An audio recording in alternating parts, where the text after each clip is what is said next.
Umaapela naman sa Land Transportation Office ang isang grupo na higpitan nila ang pagpapatupad ng batas sa mga nagmamaneho ng motorsiklo.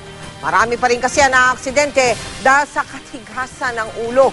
Nakatutok si Susan Enriquez live mula sa Pincoa sa Quezon City, San.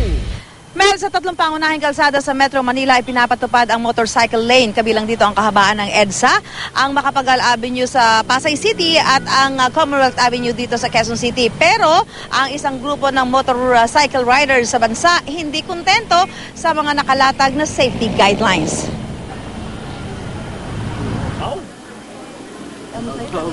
Sa mga video ito nakuha ng CCTV ng MMDA, iba-ibang dahilan ng sanhi ng aksidenteng sangkot ang motorsiklo.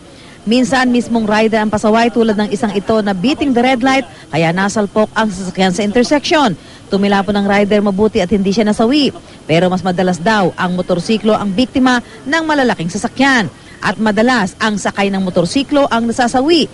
Ito ang dahilan kaya pinatupad ng MMDA ang motorcycle lane sa tatlong major roads, ang Commonwealth, EDSA at Macapagal Avenue. Mataas talaga ang statistics on motorcycle accidents. Pangalawa yan sa mga pedestrians.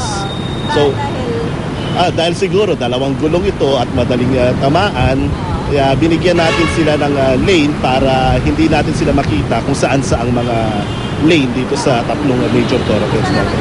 Sabi ng MMDA, mula daw na ipatupad ang motorcycle lane, bumaba raw ang mga aksidenteng sangkot ang motorsiklo. Isa raw kasing dahilan ng motorcycle accidents ay ang maling pag-aakala ng riders na lagi silang nakikita ng driver ng malalaking sasakyan. Una-una, pag sunod sa ating motorcycle lane. Pangalawa is to treat themselves na isang motor vehicle sila, isang four-wheeled vehicle. Pangatlo, yung mga safety precautions like yung mga helmet, yung mga proper clothing ng isang siklista.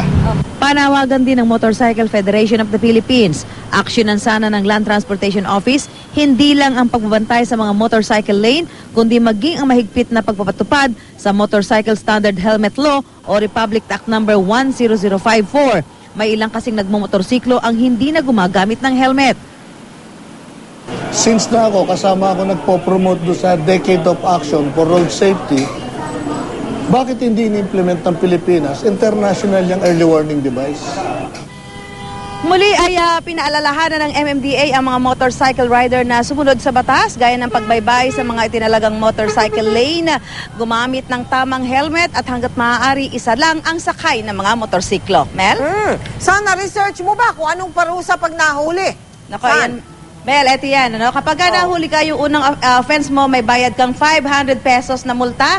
Pero pag nagkaroon pa ng mga second hanggang third violation, maaari nang irekomenda ng MMDA sa LTO ang pag-revoke sa lisensya ng nagmamaneho ng motorsiklo, Mel.